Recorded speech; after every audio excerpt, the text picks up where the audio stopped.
There's a voice that knows exactly where to find you. It shows up when you're about to try something new and then says, "Who do you think you are?" It shows up when you finally take a risk and says, "I told you so." It shows up in the middle of the night when everything seems quiet and it's really not quiet. You have probably spent years arguing with that voice or hiding from it or trying to drown it out. But here is what I want to offer you today. That voice is not your truth, and it's not the way through this or that or around it. It's not into it. Hello, I'm Dr. RB.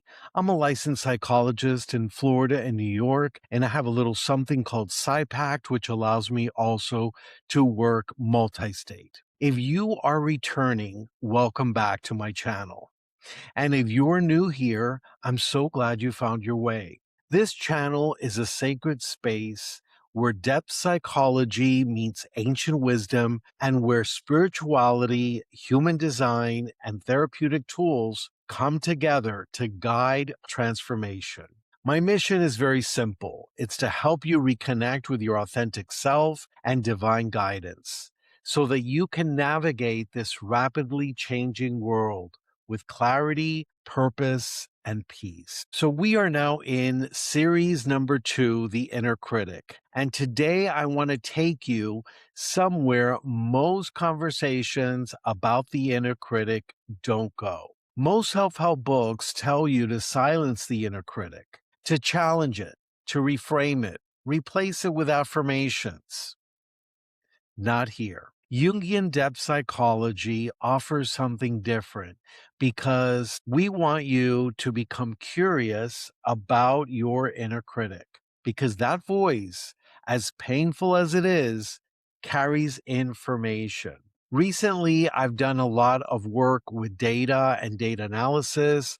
I don't know if you're aware, but one of the things that defines psychologists, especially in the United States, is that part of the doctorate program, you have to take a lot of statistics, a lot of data. And I thought at this age, I would like to try to learn or build, I should say, on top of what I have known for years. And so part of taking data and data analysis, I'm taking a data analytics course, and I see everything now as information, which has been most helpful. So that's what I'm asking you to do is to view the inner critic as someone that's coming to you, bringing you information.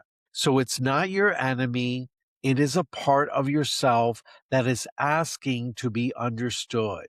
And when you understand it, something extraordinary becomes possible. You stop living from it. This is really soul work, and this is threshold work. And it is exactly what we are here to do together. Carl Jung wrote extensively about what he called complexes. These are clusters of energy organized around a wound, a fear, a formative experience. A complex has its own agenda, its own voice, its own emotional charge. It's almost like another personality living in your psyche. The inner critic is one of the most universal complexes in the human psyche. And here it is the important distinction. You are not your inner critic, but your inner critic lives in you. It speaks with your voice, it uses your memories as its evidence, and it knows exactly which words will land with you. This is not an accident. The inner critic formed at a time when you needed it to. For many people, the inner critic was a survival strategy. If your early environment was unpredictable, a parent whose approval was conditional, for example, or a school where mistakes were humiliating, a home where love felt like it had to be earned, your psyche quickly learned to do the criticizing first. This way, it's almost like a pre criticizing warning, if you will. Better to hear it from yourself than to be caught off guard. And it worked. In some environments, it worked beautifully. The inner critic kept you vigilant, prepared, and protected. But survival strategies are not meant to last forever. What protected you in one season of your life can become the very thing that imprisons you in the next. So, the first thing I want you to sit with today is this: your inner critic is not a character flaw. It is not evidence that something is wrong with you. It is evidence that something happened to you, and a part of you tried to protect you from ever being hurt by it again. So let's reflect. What is one belief your inner critic returns to most often? And how old do you feel when it shows up? Not your actual age, but how old do you feel inside in that moment the inner critic shows up? I'm going to have a couple of these reflections. So if you want to stop this video and get yourself a journal or something to write with, please do so. In Jungian psychology, the shadow is everything we have pushed outside of our consciousness. It's not only the bad stuff, it could also be good stuff that we just couldn't hold at the time or that we could not integrate. Everything we decided, usually in childhood, that was not safe or acceptable went into the shadow, in the back burner, as I call it. The inner critic and the shadow are very much connected because the inner critic is often the guardian of the shadow. It enforces the rules about who we are and who we are not allowed to be.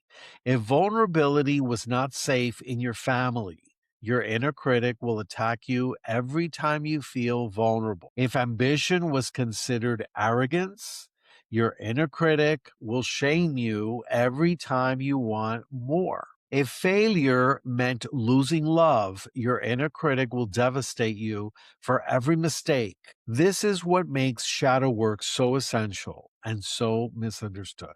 The shadow or shadow work is not about excavating your darkness or dwelling in your wounds. It is about reclaiming the parts of yourself that you abandoned in order to be loved. Again, it's that part of you that went in the back burner and you want to go and get it and bring it back into the light of consciousness. And here is the paradox. Carl Jung, returned to again and again. The qualities we pushed into the shadow are not only the qualities we fear, they are often the qualities that carry our greatest vitality. Let me say that again.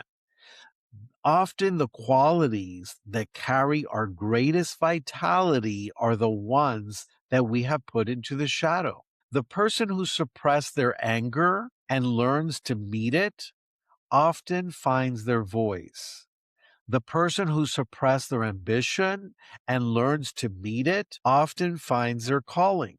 The person who suppressed their grief and learns to meet it often finds their depth. The inner critic is not protecting you from your worst self. In many cases, it's protecting you from your fullest self. Interesting. Here's another reflection. What part of yourself does your inner critic attack most consistently? What if that part isn't your weakness? What if it's something that was judged and pushed underground? Jung believed that the shadow, the parts of ourselves we pushed out of consciousness, hold not just our wounds, but our unlived life. And the inner critic is often its gatekeeper. So when you feel that harsh internal voice going after you for wanting something, for being too much, for not being enough, pause. Don't argue with it. Don't try to replace it with a positive affirmation. Ask it a question. What are you protecting me from? Because underneath the criticism, there's almost always a fear. And underneath the fear, there is almost always a longing, something you deeply want, something that matters to you. The inner critic is not your enemy. It's a part of you that needs to be heard, not obeyed. That is what it means to do shadow work. Not slaying the darkness, but bringing it into the light. I want to talk about something I see in my clinical work as well as in coaching again and again, and that the research is now confirming clearly. The inner critic gets louder at thresholds. When you are in a life transition, a job loss, a migration, a diagnosis, a divorce, the end of a relationship, the beginning of something new, the inner critic activates at full volume. And this makes complete psychological sense. Transitions destabilize identity. They strip away the roles, the structures, the routines that have told you about who you are. And when you don't know who you are, when the old map no longer matches the territory, the inner critic rushes into that vacuum. It tells you why the transition is your fault, why you should have clear, why you should have known, why other people handle these things better. Jung described this as the dissolution of the persona. And I know I'm throwing a lot of different Jungian terms. A persona is a mask that we wear to adapt to our environment. So again, it's something that is for adaptive purposes. So it's very helpful in a lot of situations and it's not so helpful in others. So just remember that. So the dissolution of the persona, the breakdown of the identity structure we build for the world to see. It is painful. It can feel like death. But he also was consistent about what comes next. And what comes next is individuation. Or I should say, it's individuation includes this whole process. The word comes from the Latin individuare, to make whole. Individuation is the process of becoming more fully who you are, more fully yourself. Not the self that you were shaped to perform, but the one beneath all of the roles and the labels and the survival strategies. And the inner critic is one of the most important figures on that journey. Not because it tells you the truth, but because its attacks map the edges of the self you haven't yet integrated. We're all here on this planet to integrate. If you are in a threshold right now, if life has forced something open that you didn't ask for, I want you to hear this. The loudness of your inner critic is not evidence that you are broken. It is evidence that you are in the process of becoming. Here's a third reflection. Where are you in a threshold right now? What transition are you in? And what is your inner critic saying most frequently about that threshold? So, 3 questions there. I want to give you 3 practices now grounded in Jungian depth psychology that you can begin this very week. Okay, ready? So, practice 1, I want you to name it. Don't become it. When the inner critic speaks, try this. Instead of saying, I'm so stupid or I always mess this up, say, the critic is saying that I'm stupid. You are not the voice. We often confuse that. You are the one who can hear the voice. That is the distinction. As small as it sounds, it's the beginning of freedom. You are to become more an observer, naming things that you see, hear, feel, and naming it. When you name something, you're giving it shape, you're giving it some structure, some boundaries using words. Practice number 2. I want you to ask the critic what it's afraid of. This is where shadow work enters. So when the critic attacks you, don't defend against it. Get curious. Ask, what are you here trying to protect me from? The answer will usually be something from an earlier time in your life, something that hurt you, something the critic has been guarding ever since. You don't have to resolve it immediately. Just listen to the answer. And this might take some time. Some people will hear the answer immediately, as in a session, and others, and I'm going to include myself in this one, I have to ask the question and keep asking it over and over, sometimes for a day, sometimes for days, maybe weeks before I get an answer. But I keep asking the question. So give yourself some time when you're doing this. Number three, journaling the wounded child beneath the critic, because we already said that the critic is guarding against a wound or against a fear. So under that could be a wounded child. So at its core, the inner critic is often the voice of a younger version of yourself, the part of you that was hurt, shamed, or made to feel not enough. Try this. Write a journal entry from the inner critic and let it say what it says. Then write a response to that part. As your adult self, as the person you are now, what would you want that younger version to know? Again, this is very deep work. It does not happen in a single journal entry, as I mentioned already, but it begins there. Here is what I want you to carry from today. The inner critic is one of the most powerful figures in the interior life and one of the most misunderstood. It's not your conscious, it is not your wisdom, it is a complex that formed in response to pain, and it is asking in its distorted way for that to be met, understood, and listened to. Jungian psychology teaches us that what we refuse to meet in ourselves doesn't disappear. It goes underground. A lot of the times it's projected outward onto someone else. It speaks from that shadow. It shapes our relationships, our choices, our capacity for joy, often without our awareness. But the moment you turn inward, the moment you say, I see you, I hear you, I'm not afraid of you, something shifts. Not overnight, not without difficulty, but something really does open. Give it a chance. And that opening is what I call the threshold of your authentic self.